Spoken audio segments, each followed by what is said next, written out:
Halo sahabat channel Muslim, hari ini kami berada di acara AKIL Muharram Fest 2024. Kami ingin bertanya dengan beberapa peserta mengenai materi parenting yang tadi telah diadakan sesi 1. Gimana ya tanggapan mereka? Kita lihat.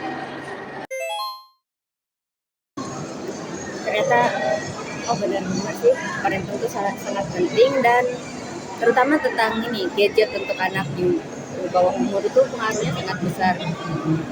Emang tidak seluruhnya buruk ya, tapi setelah mendengarkan yang tadi,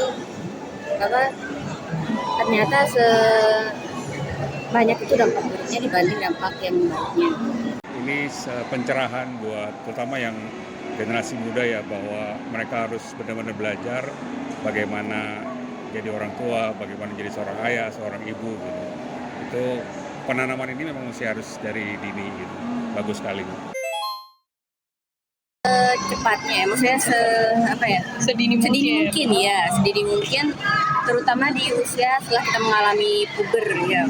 Jangan setelah menikah ya. Iya, jadi di saat kita pertama kali merasakan suka sama lawan jenis, nah di saat itu juga kita terpikirkan di masa depan bagaimana ketika kita memiliki anak, kita juga harus menerapkan ilmu parenting yang baik.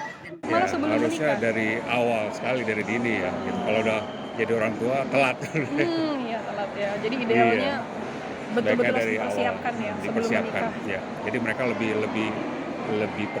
bersiap diri ya, prepare, sehingga pada saatnya nanti mereka udah ready, udah siap gitu. Iya. Assalamualaikum warahmatullahi wabarakatuh, sahabat channel Muslim CMM yang disayang Allah.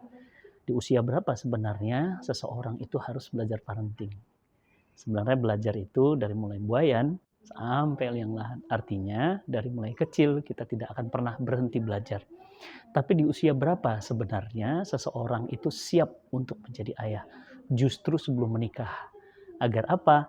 Agar dia jadi orang tua betulan, bukan orang tua kebetulan. Orang tua betulan, dia akan mempersiapkan pernikahannya, dia akan mempersiapkan pasangannya, dia akan mempersiapkan masa depannya. Tapi kalau orang tua kebetulan aja jadi orang tua tanpa persiapan. Maka usia berapa? Usia pranikah. Di usia berapa idealnya?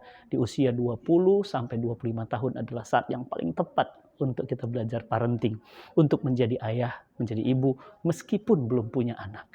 Itu saat yang paling tepat.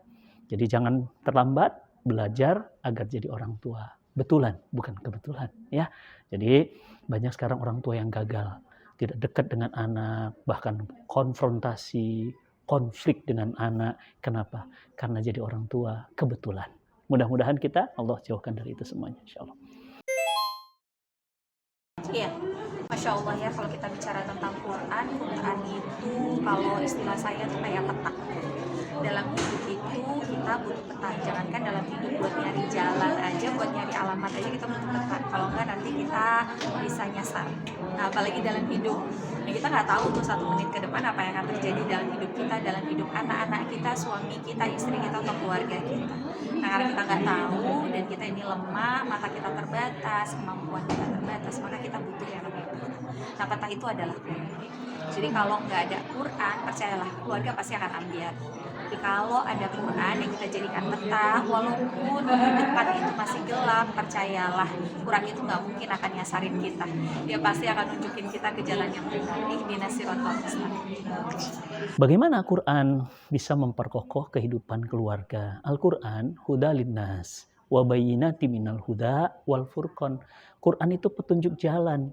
Petunjuk jalan bagi siapa? Bagi laki-laki sebagai suami, bagi istri sebagai ibu dan madrasah pertama, dan bagi anak-anak yang menjadi jariyah bagi kedua orang tuanya.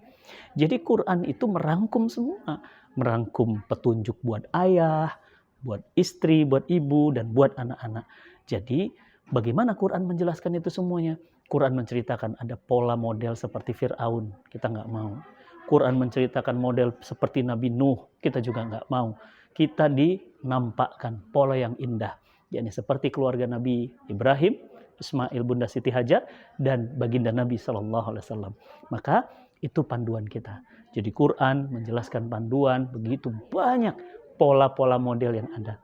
Mudah-mudahan rumah tangga kita nanti yang dibangun berdasarkan Quran dan contoh dari Nabi Ibrahim dan baginda Nabi Sallallahu Alaihi Wasallam. Insyaallah.